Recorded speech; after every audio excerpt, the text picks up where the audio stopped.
قلب و سینہ سرور گنجنا صاحب محتر پسینہ صلی اللہ علیہ وسلم نے چار شخصوں پر لعنت فرمائی ہے. اللہ تبارک و تعالیٰ نے ان پر لعنت بھیجی ہے. ایک وہ جو سودی کاروبار کرتا ہے، سود لیتا ہے. دوسرا وہ جو سود دیتا ہے. تیسرا وہ جو سودی معاملات کو لکھتا ہے. چوتھا وہ جو سودی معاملات کا وٹنس بنتا ہے. ان چار لوگوں پر اللہ کی لعنت ہے.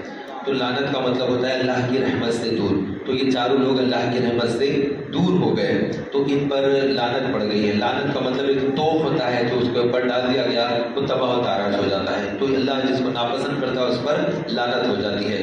تو ایک حدیث پاک میں یہ ہے. تو اس میں بہت سارے لوگ جو تجارت کے نام پر یہ کاروبار میں پڑے ہیں انہیں بالکل پتہ نہیں ہے کہ وہ سمجھ کیا رہے ہیں. وہ یہی سمجھتے ہیں کہ ہم نے پیسہ انویسٹ کیا ہے. ہمارے فلاں رشتے دار ہے، عزیز ہے، اقارب ہے، وہ پلاسٹک کا کام کرتے ہیں، لوہے کا کام کرتے ہیں، چاندی کا کام کرتے ہیں، دواؤں کا کام کرتے ہیں، کچھ نہ کچھ تجارت ہے، بزنس ہے، کاروبار ہے. تو ہم انہیں اتنی رقم دے دیتے ہیں، 50,000، 1 لاکھ، 1.5 لاکھ، کوئی نہ کوئی رقم ان کے حوالے کر دیتے ہیں. اب وہ ماہانہ اس کا منافع کے نام پر کچھ رقم دیتے ہیں، 8,000، 3,000، 5,000، 11,000 جو بھی بنتی ہے وہ حساب سے دے دیتے ہیں. تو یہ پرسنٹیج پر جو اماؤنٹ کو مقرر کر لیتے ہیں یہ ناجائز ہے، حرام ہے، گناہ ہے، سود ہے اور کبیرہ گناہ ہے اور اس پر عذاب ہے. تو ان چیزوں سے بچنا چاہیے. یاد رکھیے تجارت الگ چیز ہے، سود کا کاروبار الگ چیز ہے. تجارت وہ ہے جس کے اندر نفع اور نقصان دونوں چیزیں ملی ہوتی ہیں، جس کے اندر پروفٹ بھی ہے، لاس بھی ہے. یہ چیز تجارت ہے. آپ کوئی کاروبار کریں، کوئی آپ تجارت کریں کسی بھی قسم کا، تو جب اس کے اندر کاروبار کرتے ہیں تو دکان کے اندر نقصان کا اندیشہ ہوتا ہے. مال لٹ جاتا ہے، جل جاتا ہے، پانی میں ڈوب جاتا ہے، کوئی بھی وجہ ہو سکتی ہے جس کی وجہ سے خسارہ ہوتا ہے. تو جس کے اندر خسارے کا اندیشہ ہوتا ہے وہی تجارت ہوتی ہے. لیکن ایسا کاروبار جس کے اندر کہیں کہ میں آپ کو 50,000 روپے دوں گا، آپ ہر مہینہ مجھے 3,000 روپے دے دینا اور لاس کا میں ذمہ دار نہیں، یہ سود ہے. نقصان کا میں ذمہ دار نہیں، صرف پروفٹ میں سے میرا اتنا پرسنٹیج، یہی سود ہے. اس کی اصل پہچان ہے. سود کے اندر جو سب سے بڑی پہچان یہی ہوتی ہے کہ آدمی اس میں منافع میں حصے دار بنتا ہے اور خسارے میں حصے دار نہیں بنتا. Only I want profit, no need any loss. I don't know what is the loss you occurred. یہ تمام چیزوں سے میرا کوئی سروکاری نہیں، مجھے صرف اور صرف اتنا پرسنٹ دے دیا جائے بس. وہ اتنی اماؤنٹ وصول کر لیتا ہے.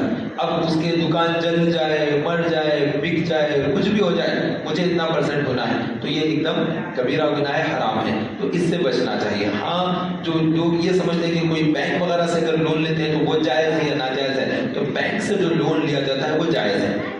بینک سے کوئی لون لیا، پراپرٹیز کے اوپر لیا، کسی بھی چیز کے اوپر لیا ہے، کاروبار پر، تجارت پر، یا پھر کار کے اوپر لیا، گھر کے اوپر لیا، پرسنل لون لیا، جو قسم کا بھی لون ہوتا ہے، وہ لون لینے پر اس پر کوئی گناہ نہیں ہے. لیکن شرط یہ ہے کہ جو لون لیا جا رہا ہے وہ جس بینک سے لیا جا رہا ہے وہ بینک کے اندر جو میکسیمم شیئر ہولڈرز رہتے ہیں وہ غیر ہو، تب کہیں وہ جائز ہوتا. اگر ان کی اکثریت مسلمان کی ہے تو وہ جائز شرعی طور پر نہیں ہوگا، کیونکہ مسلمان سے سودی کاروبار کرنا، لینا دینا دونوں بھی حرام قرار دیے گئے ہیں. ہاں جو جامعہ نظامیہ کا جو فتویٰ ہے، مبارک پور اشرفیہ کا جو فتویٰ ہے، دارالعلوم امجدیہ کا، دارالعلوم امجدیہ گروسی کا اور دارالعلوم امجدیہ ناگپور کا، یہ بڑے بڑے جو جامعات ہیں ان کے جو فتاوے ہیں میں وہ بات بتا رہا ہوں. میں اپنی ذاتی رائے آپ کے سامنے نہیں رکھ رہا ہوں. تو جس طرح سے کوئی کار ہوتی ہے، آٹو ہوتا ہے، موٹر سائیکل ہوتی ہے، یہ بینک کے اندر کچھ پیسے لیتے ہیں، پیپرز وغیرہ جمع کرتے ہوئے کسی شیورٹی سیکورٹی کی بنیاد پر پیسے حاصل کرتے ہیں، یہ شرعاً جائز ہے، اس کے اندر کوئی گناہ نہیں ہے. اب اگر وہ نہیں ادا کر سکتا تو شریعت محمدیہ کو یہ بات یاد رکھیے، شریعت محمدیہ کو مسلمان کا خسارہ گوارا نہیں ہے. آپ اگر پریمیم پے نہیں کر سکتے، آپ اس کا جو منتھلی پیمنٹ کرنا ہے نہیں کر سکتے، تو ایسی صورت میں آپ کو لینا جائز نہیں ہے، کیونکہ آپ کو نقصان کا جب اندیشہ ہو تو آپ وہ نہیں لے سکتے. جیسے LIC وغیرہ انشورنس ہوتے ہیں الگ الگ قسم کے، تو اس کے اندر پھر 3 مہینے کے اندر پریمیم پے کرنا، 4 منتھ میں پریمیم پے کرنا، ایسی کوئی انسٹالمنٹ کی طرح اماؤنٹ پے کرنا ہوتا ہے. تو وہ اس وقت جائز ہے جبکہ آپ کو یہ معلوم ہو کہ میری آمدنی فکس ہے، مجھے یہاں سے ہر ماہ اتنی آمدنی آئے گی، دکان کا، مکان کا، ملکی کا کرایہ کا، یا میری جاب ہے اس میں مجھے ہر ماہ اتنا رقم آ جائے گی، میں اتنا پے کر سکتا ہوں. تو وہ 8 لاکھ کا، 10 لاکھ کا، 20 لاکھ کا، ایسا کچھ نہ کچھ اماؤنٹ کا کرا لیتے ہیں. 8 سال کے بعد ملے گا، 15 سال کے بعد ملے گا. تو یہ اس وقت جائز ہے یہ اس وقت درست ہے جب آپ اس کا پریمیم پے کرتے ہوئے باقاعدہ اس میں بھرتے ہوئے پیسے پورے نکال سکتے ہیں. آپ کو اندازہ ہی نہیں ہے کہ آپ آگے کیا ہوگا، آپ کی نوکری رہے گی نہیں رہے گی، آپ کے خود کے لالے پڑے ہوئے ہیں، گھر میں جو کوئی مالی اتنی گنجائش نہیں ہے، کبھی بھی خسارہ ہو جا سکتا ہے. پریمیم نہیں پے کریں گے تو وہ ساری کی ساری رقم دبا دیتے ہیں یا اتنے مہینے کے جو پیسے کچھ کاٹ کر دیتے ہیں. تو ایسا نقصانات اٹھانا یہ شریعت کو پسند نہیں ہے، اس سے بچنا چاہیے. ہاں اگر آپ پورا بھر سکتے ہیں تو بالکل کرا سکتے ہیں. بعض لوگ انشورنس کے بارے میں پوچھتے ہیں، لائف انشورنس کرا سکتے ہیں نہیں کرا سکتے، تو میں نے پہلے کہہ دیا کہ وہ انشورنس بھی اسی طرح درست ہے. میڈیکل انشورنس کراتے ہیں وہ بھی بالکل درست ہے، اس کے اندر کوئی حرج نہیں ہے. لیکن یقین اللہ کی ذات پر ہونا چاہیے، بھروسہ یقین اللہ کی ذات پر ہی ہے، کیونکہ صحت دینے والی ذات، جان دینے والی ذات، لینے والی ذات، سب کچھ اللہ ہی کی طرف سے، وہی کرنے والا ہے سب کچھ. بس یہ دنیا کی ضرورتیں ہوتی ہیں جس کے تحت ہم کچھ کر لیتے ہیں.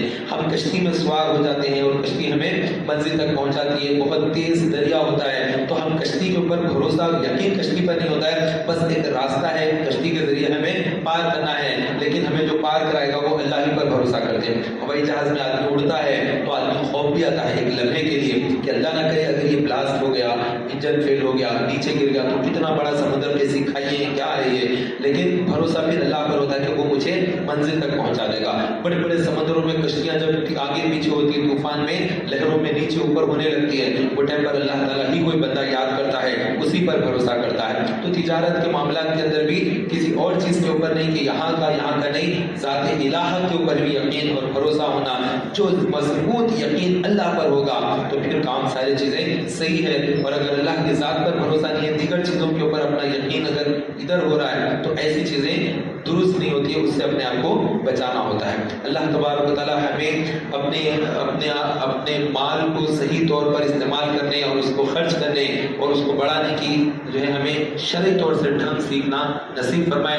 آمین بجاہ نبی الامین وصلی اللہ تعالی علیہ وسلم.